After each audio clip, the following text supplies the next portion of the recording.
I want you to understand that there is a difference between being heard and being handled, okay? Being heard means that the team is listening to you, they have documented your concerns, they're responding, and there's action, right?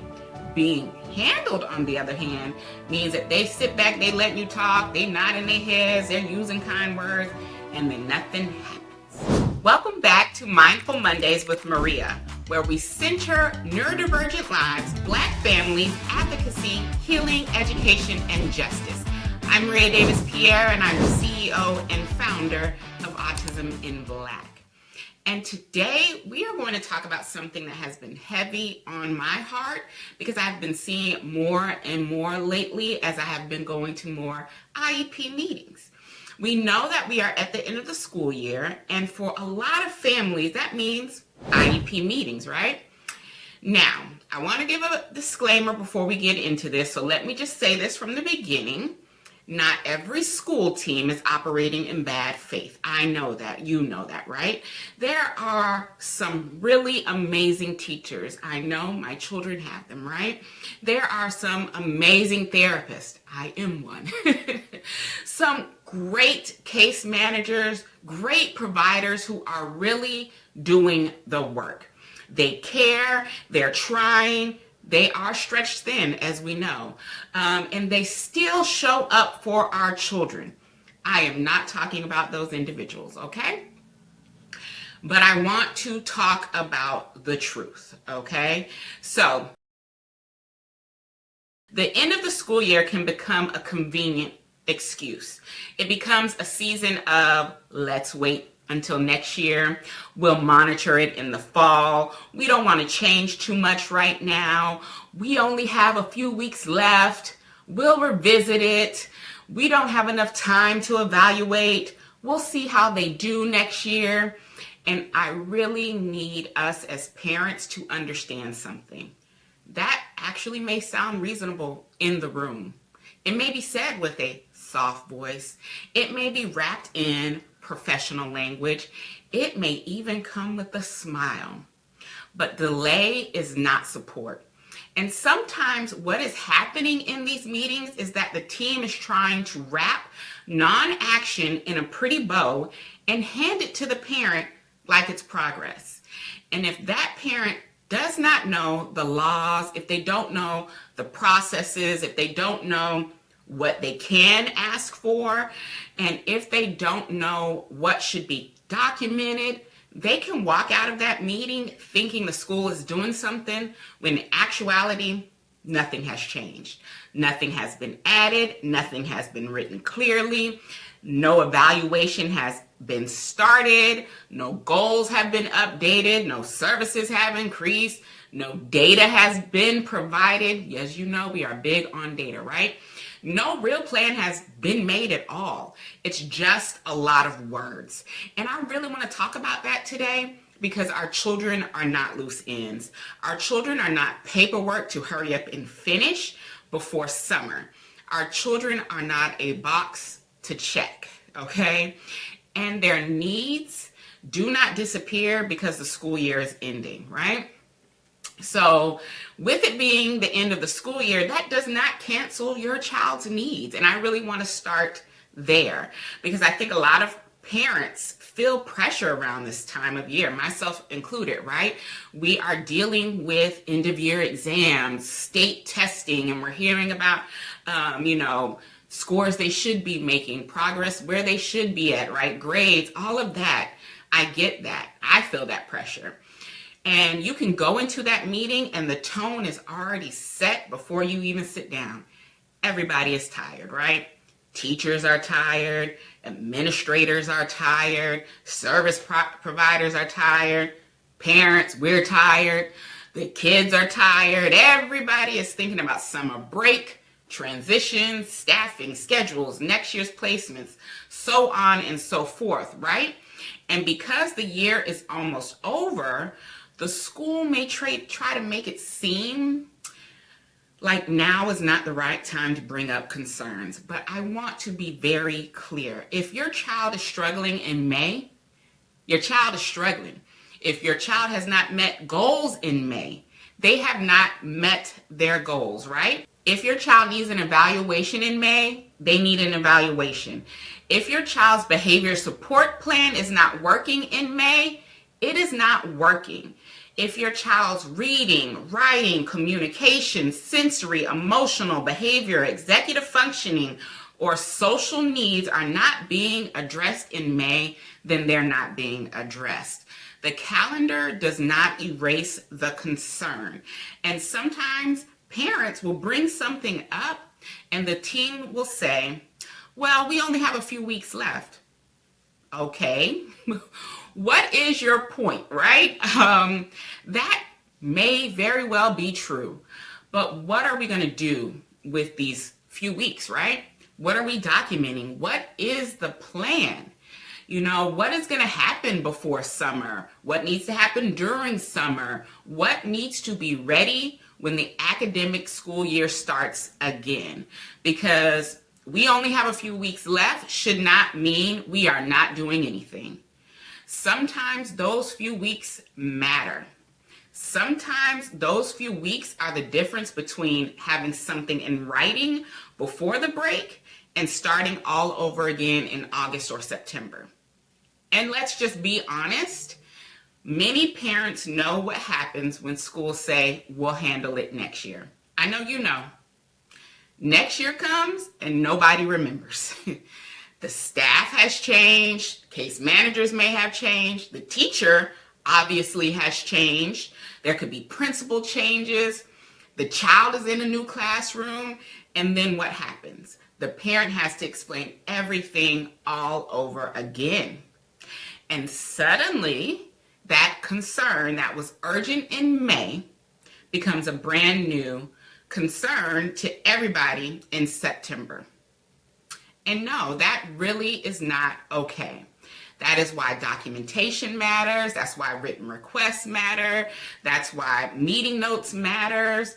It's also why parents need to know what they can say, right? And here's a little tip for you. You can say, I hear the school year is ending. I still want that concern documented and I still want a clear plan. Because the issue is not just what they say in that meeting. The issue is what follows after that meeting, right? Now let's shift and talk about language a little bit. Because sometimes the school is not going to come out and flat out say, we are not doing that, right? They know how to craft it. Sometimes they will say it in a way that actually sounds helpful. And this is where parents, we can get caught up, okay? Because you're in a room full of people who have many titles, right? Special education teacher, general education teacher, school psychologist, speech therapist, occupational therapist, administrators, behavioral specialists, so on and so forth, many titles, right? And sometimes those titles can make parents feel, well, maybe they know better than me. And yes, they may know the school system, hopefully. They may know the paperwork. They know the acronyms, right? But you know your child. You know what you're seeing. You know what is happening after school. You know the meltdowns. You know the shutdowns, the anxiety. You know the homework battles, okay? I'm speaking for myself here because that's always an issue in the Pierre household. You know the child who holds it together all day at school, and then when they get home, they fall apart, right? Because they've been holding it in all day. You know the child who is passing, but they're not learning and retaining that information. You know the child who can be quiet and who is quiet, but they're not really okay, right? You know the child who is being praised for compliance while their needs are actually being ignored. So when you hear these phrases that I'm going to say next, I want you to listen in closely. We'll keep an eye on it. What does that mean? Who is keeping the eye on it? How often are they keeping their eye on it? What are they looking for when they're keeping their eye on it, right? Where will it be documented? And when will the team meet again? This is what you need to be thinking when they say these things, right? We'll revisit it in the fall. Okay, what date? Is there a meeting scheduled? Let's open up our calendars and look and put something on the books now, right? What data will be collected between now and that date? What support is being provided while we wait?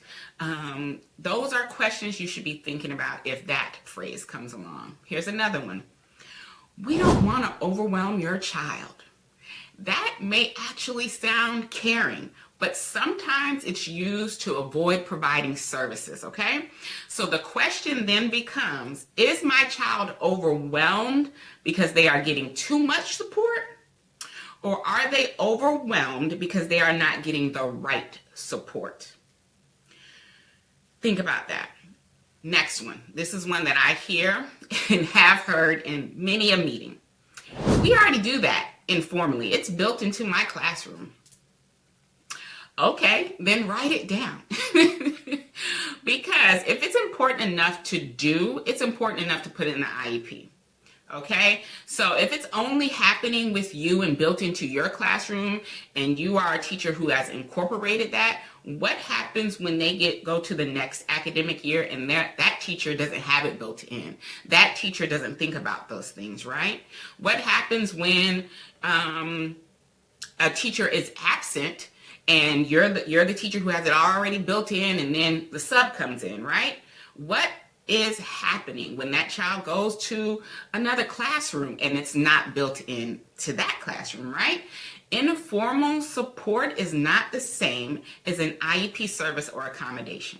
It needs to be in it for them to do it, right? Here's another one. We don't have enough data. Okay, what is the plan to get the data? Because we don't have enough data cannot be the end of a conversation. That should be the beginning of some action around here, okay? We don't see that at school. And that one right there, a lot of parents have heard that one. And sometimes it's said in a way that can make you as the parent feel that you are exaggerating. It can make you feel like you're the problem. It can make you feel like, oh, this might be just something that my child is struggling with at home. But in all actuality, many of our children actually mask at school. Many of our children are trying to survive the school day.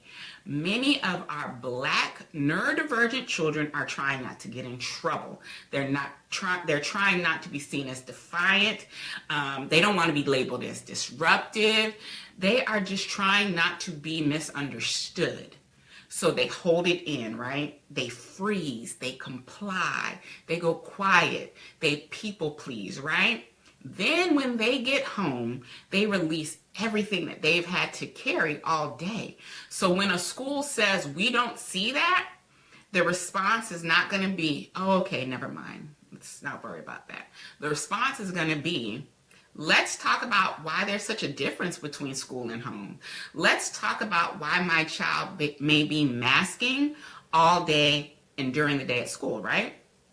Let's talk about what supports can be added in so my child does not have to spend all day holding themselves together, because not seeing at school doesn't mean it's not real. And I really need you as parents to hear that, okay? So let's move on and talk about progress, because this is another area where things can get dressed up. The team may say they've made enough progress. They're doing better. Your child is just amazing. They're improving. They're participating more. They seem fine. And all of that may be true. But we need to ask, what kind of progress are we talking about? Because sometimes schools confuse adult comfort with child progress. Let me say that again. Sometimes schools confuse adult comfort with child progress. If your child is quieter, that does not automatically mean they are doing better. If your child is no longer crying in class, that does not automatically mean that anxiety is gone. If your child is no longer getting up from their seat, that does not automatically mean they are regulated, right? If your child is turning in the work, it does not automatically mean they understand it, right? A lot of Black children are taught very early on, and I know my Black individuals out there can relate. We are taught very early on how not to be a problem, right? We learn how to be still, how to be quiet, how not to ask too many questions, but just enough so people know we are paying attention, but not too much to cause a spotlight, right? We know how to read the room. We know, unfortunately, how to shrink ourselves so that we can be safe. And then the school sees that and they call it progress. No. We have to actually be very careful with that because compliance is not the same as support. Quiet is not the same as regulated. Passing is not the same as thriving. And better than before is not the same as appropriate. So when the team says your child is making progress, you can ask, what data are you using to show that? You see in the data trend here, data is very important, okay? Can I see the progress monitoring? You should actually be getting progress monitoring reports with every report card, but that's another show, okay? But you should be getting them with every report card. You know, how often was this data collected? Is my child doing this independently or only with prompts, right? Did my child meet the goal as written? What accommodations are being provided consistently, right? Is the gap closing? Or is my child just moving slowly while their peers move further ahead? And that is an important one because sometimes a child can technically be making progress and still fall further behind. And as parents, we need to know that, right? Because a little progress does not automatically mean that the IEP is working. A little progress does not automatically mean that the services are enough. A little progress does not automatically mean we keep everything the same. If a child was far behind in August and is still far behind in May, there needs to be a discussion about that, right? Not just they made progress. How much? In what area? Compared to what, right?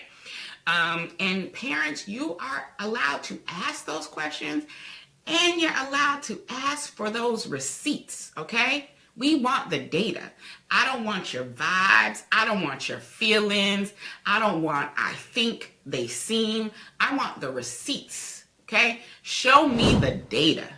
Show me the work samples. Show me the service logs, right? Show me how you came to that conclusion.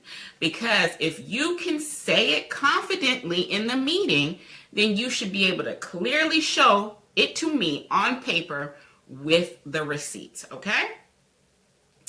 Now I want to get into the phrase, let's wait until next year, because this one comes up a lot when we get to these end of year annual meetings.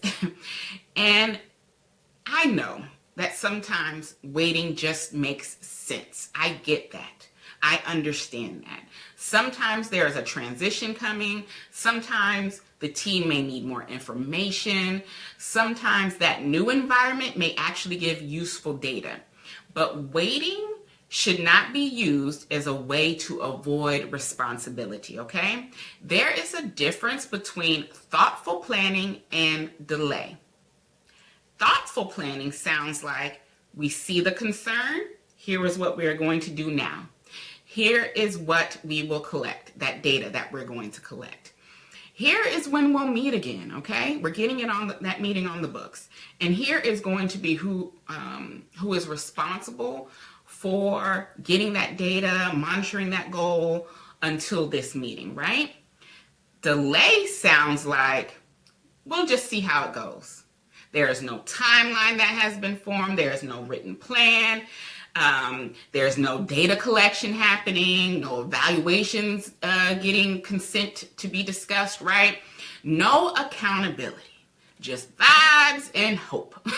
Okay? And hope is not an IEP strategy, okay? Hope is not out here teaching reading. Hope does not provide speech therapy, okay? It does not address behavior. Hope does not replace a legally sound, individualized plan. So when you hear, let's wait, your next question is, what are we doing while we wait, okay? Because if the answer is nothing, then it is not a plan. That is a delay. And I want to talk specifically about evaluations because sometimes a parent will request an evaluation, right, near the end of the year, and the school will say, we don't have enough time, or it makes sense to do it next year, or let's let the new teacher get to know them first. These are all things that I have heard in the last 2 to 3 weeks, okay? Actual things when requesting evaluations. And again, I get it. Maybe there are situations when timing does matter, and I get that, right? But if a child needs to be evaluated, then the team should be talking about that process, that timeline, and what needs to happen next, and not just brushing it off because we're at the end of the school year, okay? And as parents, you can formally make a request during that IEP meeting, right? You can say, I am formally requesting an evaluation. Please provide me the consent form or provide the school's refusal in writing, right? Now, that's an important sentence because once you have done that, it's not casual conversation, it's a clear request, okay? So once that has been stated, they're either going to give you that consent form or they're going to write in the prior written notice, the PWN, why they are denying it and the data they're using to support that, right? Okay? So you can also do that with goals as well. If your child has not met the goal, if they're not making enough progress, you can ask, why are we keeping this goal? What needs to change? These goals reflect your child's current needs? Because we really don't want goals getting rolled over to the next year, especially if it's happening year after year. Same goal, same wording, nothing is changing, right? That is not normal, okay? Because if the plan is looking the same and the child is still struggling, then there needs to be something that's changed, right?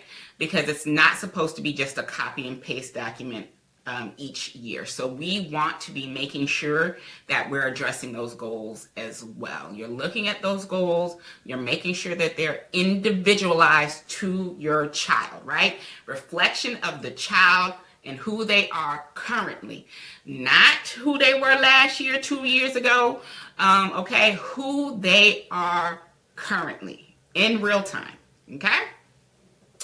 Had a little detour on that, but let's bring it back in and focus here. This is a topic, it's so much to discuss, and there's so much that I want you all to know within this end of year time frame. So just follow my train of thought here. We're gonna all circle it in the end and wrap it up and make sure you have everything that you need, okay? So I want to make sure that I'm saying this next thing very carefully, but I also want to say it plainly, okay? Parents, we can get played in the meetings. That's just a true word. And I'm not saying it to scare you. I'm not saying it to be a fear tactic. I'm saying it because I have seen it. I have seen it recently. I have gotten phone calls of from somebody, and they're saying that the school is doing this and they're feeling really great about it, but in actuality, the school is doing nothing, okay? So when a parent does not know the process, when you do not know what to ask for, when you do not know what should be in writing, when you do not know that you can disagree on something, it's very easy for the school team to talk around you. It's easy for them to use acronyms and soft language and tell you, that's not how we do things here. It's easy to make you as a parent feel like you're asking for too much, right? It's easy to make You feel as a parent that you are being difficult, right? And I want to take a moment to pause and talk about that Black parent experience and place a name to it, because Black parents, especially Black mothers, Black grandmothers, Black caregivers, we are often walking around and walking into these spaces already being judged. Okay? Before we even open our mouths, somebody may have already decided that we are angry, that we are aggressive, that we are doing too much, that we already don't understand, right? So then what happens? We try to soften ourselves. We try to make our voice a little lighter. We try to make the emails extra polite. We try not to ask too many questions. We try not to look combative. And meanwhile, our child's needs are sitting right there on the table. And I want to release somebody from that today. You are not difficult because you asked for the data. You are not aggressive because you asked for the services. You are not a problem because you asked the team to document their decision. You are not doing too much because you said, I do not agree. You are advocating. And advocacy does not have to be loud to be powerful. Sometimes advocacy is simply saying, please put that in writing. I do not agree with that recommendation. What data supports that decision? I am requesting an evaluation. I need time to review this before I sign. I would like this concern to be documented in the meeting notes. And none of that is disrespectful. None of it is rude. None of it is combative. What it is clear. And clarity can make people uncomfortable when they were counting on your confusion. Okay? I'm speaking a word here, so I'm going to say it again for you. Clarity makes people uncomfortable when they were counting on your confusion. So what I want you to do is get clear. You don't have to know everything. I am freeing you from that right now, here, today, because I don't know everything, right? You do not have to be an attorney. You do not have to have every regulation memorized, but you do need to know that you can ask questions, okay? You can slow that meeting down. You can bring someone with you. You can request those documents. You can ask for that, what? You already know what I'm going to say, that data. You can ask for that prior written notice if the school refuses something. And I say that, but really, they should be giving that to you automatically, but some of you all may not know that, so I'm just stating it here, okay? Make sure you're getting that prior written notice, okay? If they are disagreeing with something that you've requested, if there has been any change in placements, any change in anything, it should be written in that prior written notice, and it should be given to you at the end of those meetings, so for you to review and sign, okay? But that's also another episode, okay? You could just say, I do not agree, right? And that is your right as the parent, okay? Now, I want to switch a little bit and make this practical, because I do not want us as parents just to leave this episode fired up. That is good, but I want you to leave with the language that you're going to need, okay? Because sometimes you know something is wrong, but in that meeting you freeze, okay? You are trying to listen. You are trying to read the room. You're trying to understand the paperwork. You're trying not to cry because they're talking about your baby, right? You're trying not to get angry because they're talking about your baby, right? You yourself are not trying to be labeled, okay? You're trying to regulate your own emotions, right? You're trying to process 6 people talking all at once, or, talking over one another. So I really want to give you some phrases that you can use during this time, right? When they say, we'll revisit it this next year, you can say, I understand that the team wants to revisit this next year, but I am requesting a written plan for what will happen between now and then. I need to know in that plan who is responsible, what data will be collected, and when we will meet again, okay?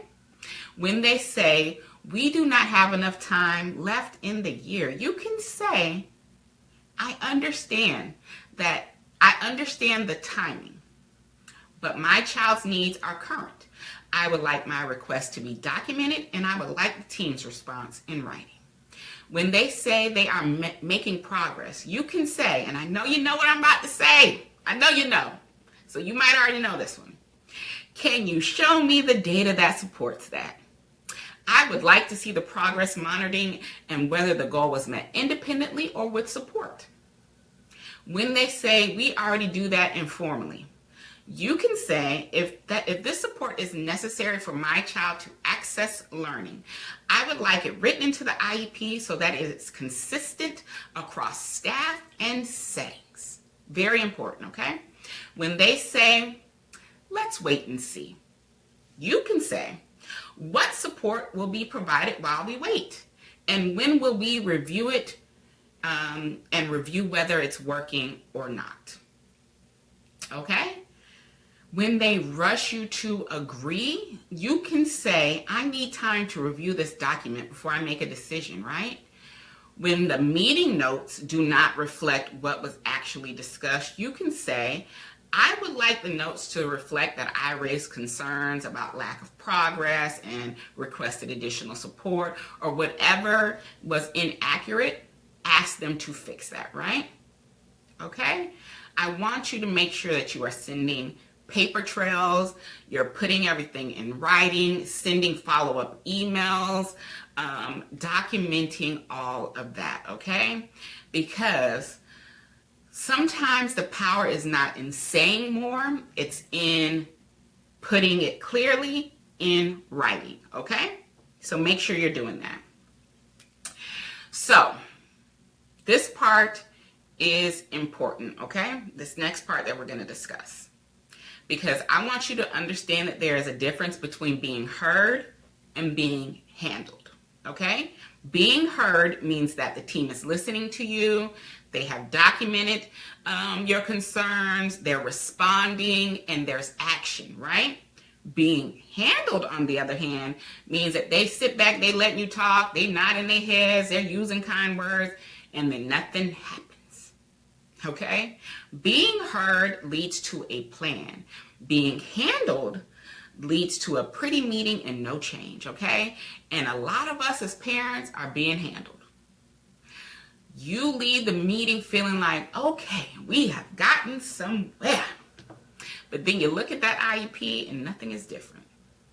The same accommodations, goals, vague language, service minutes, are there, right?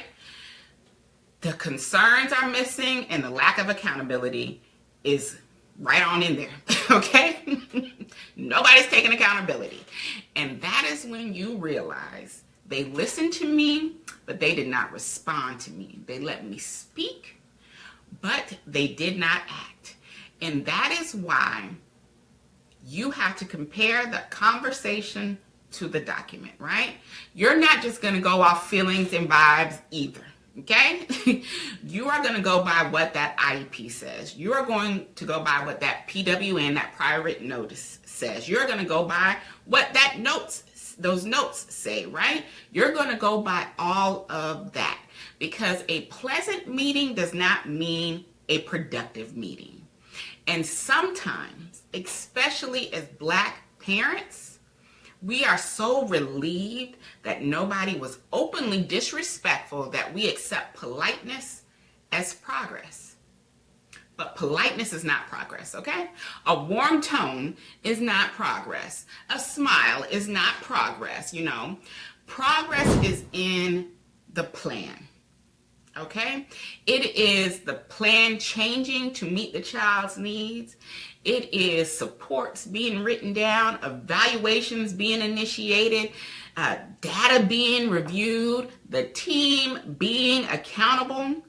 That is what you are looking for, okay? Not just a meeting that felt nice. And, I think it's important to bring this back to our children because it's not just about the paperwork. Paperwork is very important. Don't get me wrong.